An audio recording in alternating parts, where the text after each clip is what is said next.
Il y a longtemps de cela, dans une petite chaumière, une masure à peine plus qu'une cabane, vivait une vieille dame. Misère, elle s'appelait. Et tout le monde l'appelait la mère Misère, bien qu'elle n'ait jamais été mère de personne. Sa seule famille consistait en un petit chien d'une race totalement indéterminée, à qui il ne manquait une patte et qui la suivait partout en clopinant. Ça lui convenait bien, mère Misère, car vu son âge, elle-même n'avançait pas très vite. Sa seule richesse consistait en un arbre qui poussait, dernier vestige d'un verger longtemps oublié, juste à côté de sa maison. Un poirier. Un poirier qui donnait des poires succulentes, les meilleures poires de la région. Évidemment, la nouvelle avait vite circulé, et depuis des années, des générations entières de garnements s'étaient donné rendez-vous dans le verger de Mère Misère dès que les beaux jours commençaient à disparaître et que la saison des poires commençait, afin de piller sa seule richesse et de s'en mettre plein les poches et plein le ventre. À chaque fois, elle essayait bien de les chasser, sortait de chez elle en brandissant sa canne et courait, clopinait, comme je le disais, après les garnements, mais rien n'y faisait. Il savait très bien que, tant qu'elle n'avait pas atteint la grille du verger, il ne risquait rien, et quand bien même, à ce moment-là, il était encore bien temps de détaler. Et donc, Mère Misère se contentait des quelques poires tombées que les voyous avaient délaissées. Un soir, alors qu'elle se préparait son maigre repas, on frappa à sa porte. Et quand elle alla ouvrir, une haute silhouette, encapuchonnée, se tenait là. « C'est pourquoi ?»« Bonsoir, Mère Misère. Je voudrais profiter de ton hospitalité. Accepterais-tu de m'offrir le gîte et le couvert pour ce soir ?»« Paf, j'ai pas grand-chose, mais entrez donc. » Et Mère Misère partagea son repas du soir, qui consistait en un bout de pain un peu rassis et une soupe claire. Elle le partagea donc comme on fait chez les pauvres, en mettant de l'eau dans la soupe, afin qu'il y en ait plus. Et ils mangèrent tous les deux en silence. À la fin du repas, qui, malgré sa pauvreté, avait rempli Mère Misère comme un festin, l'inconnu rabattit sa capuche, et l'intérieur de la chaumière s'illumina d'un coup. « Mère Misère, je suis Saint Antoine, et j'ai été mandaté par le Seigneur afin de trouver une âme charitable. Jusqu'ici, ma quête avait été vaine, mais ce soir, je sais que je pourrai annoncer au Seigneur que oui, il reste au moins une âme qui a du cœur sur cette terre. Pour te récompenser, le Très-Haut t'offre un vœu. Demande ce que tu veux, et il te le sera accordé. »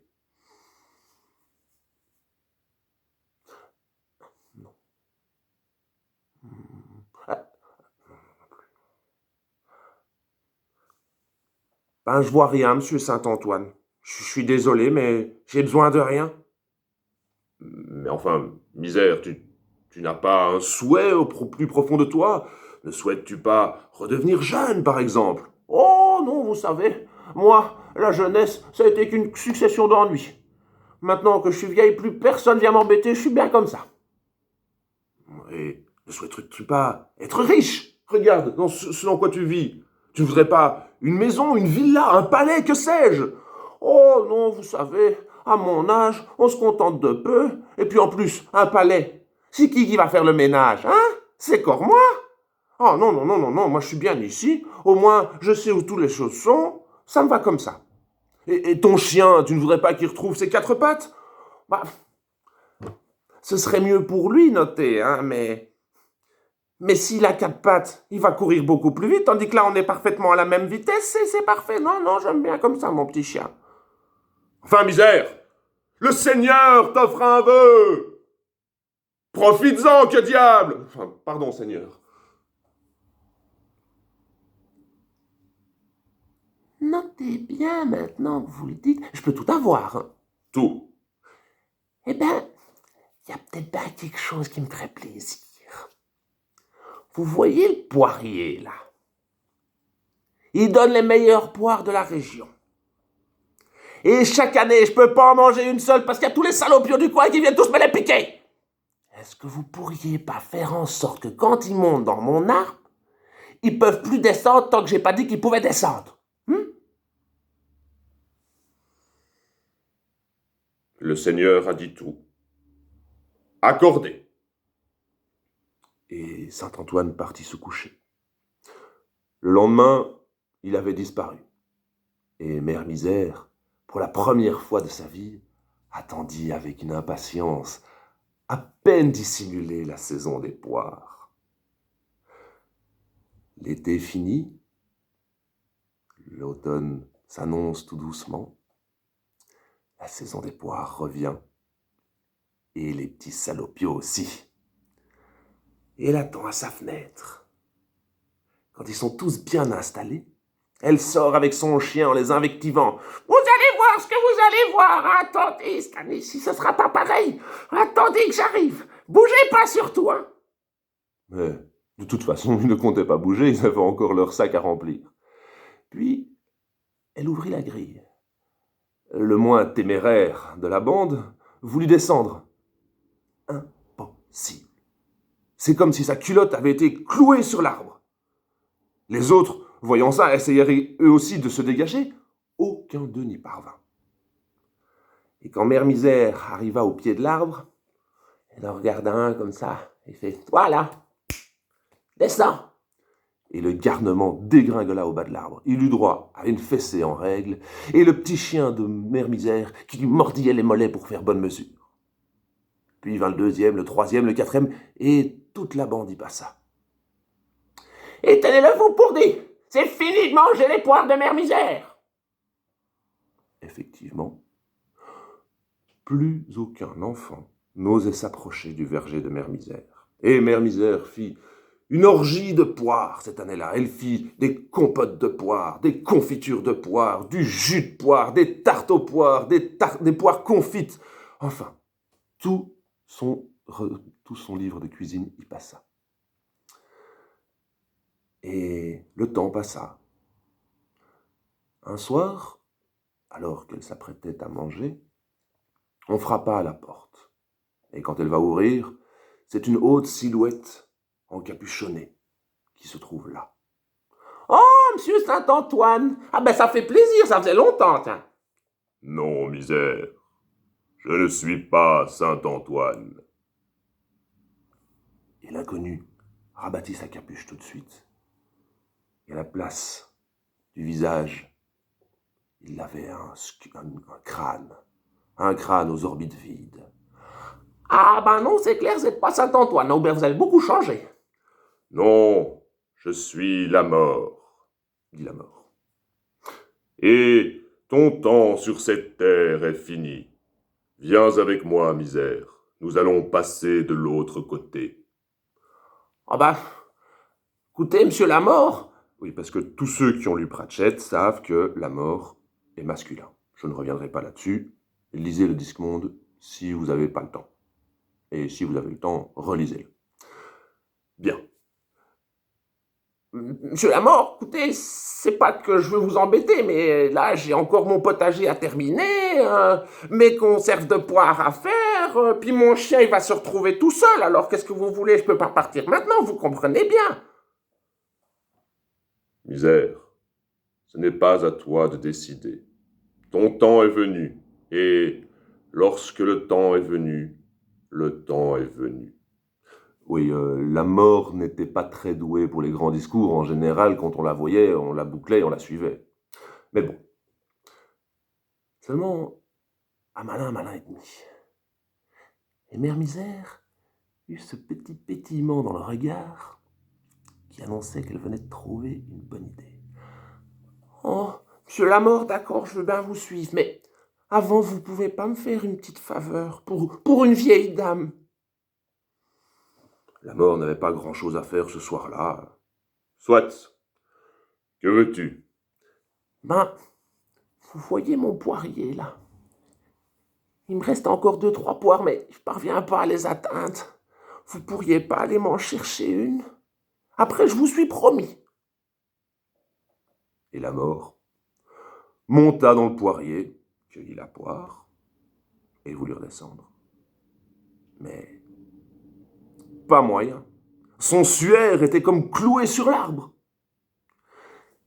Et Mère Misère dit, ben voilà, maintenant, tu restes là, moi je vais me coucher. Bonsoir. Et Mère Misère alla se coucher. L'histoire aurait pu s'arrêter là. Mais la mort travaille dans le monde entier. Des gens meurent tous les jours. Et parfois, c'est nécessaire. Comment voulez-vous qu'une armée se gagne si les soldats ne meurent plus? On a vu des scènes incroyables.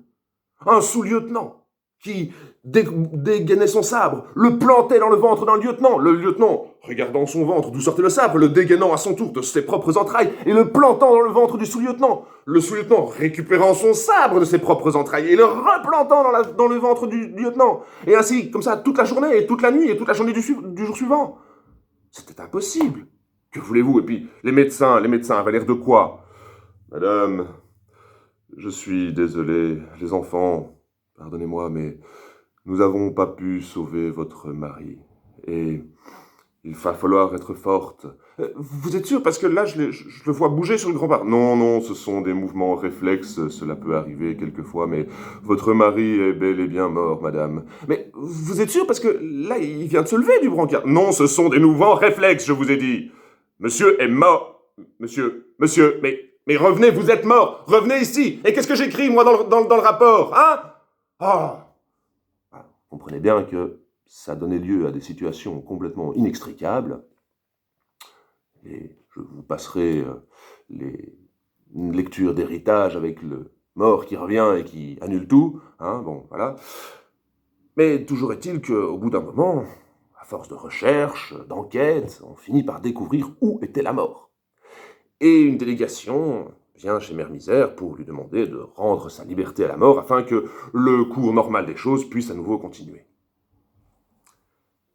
Non. Si je le laisse descendre, il va venir me chercher. Moi, je veux pas partir, j'ai encore mon chien à m'occuper, j'ai encore mon potager à faire, mes conserves de poire, tout ça. Enfin, j'ai déjà tout expliqué à monsieur. Mère Misère, s'il vous plaît, le monde va s'écrouler parce que, comprenez-vous, la mort s'est arrêtée, certes, mais les naissances, elles, continuent. Et il faut un moment un certain équilibre, sinon le monde va crouler sous les humains. Non, je veux pas, et je le ferai pas. Là-dessus, on entend une voix qui vient du poirier. J'ai peut-être une solution. Tout le monde se tourne vers le poirier. Mère Misère, si tu consens à me laisser descendre, je promets de ne venir te chercher que quand tu m'appelleras. Est-ce que ce marché te convient? Y a pas d'entourloupe? Il n'y a pas d'entourloupe. Allez, fais descendre, va. Et la mort descendit du poirier et s'en alla faucher toutes ses vies qu'elle avait à rattraper. Et le monde put enfin retrouver son équilibre. Et c'est depuis ce temps-là que les humains sont tous mortels. Mais Mère Misère, me direz-vous? Eh bien, Mère Misère vit toujours, car elle n'a jamais appelé la mort. Elle est toujours dans son petit cottage, sa petite masure avec son petit chien à 3 pattes, et elle profite pleinement de ses poires. Et donc, comme je le disais, c'est ainsi que depuis ce temps-là, tous les hommes sont mortels, mais que la misère, elle, est éternelle.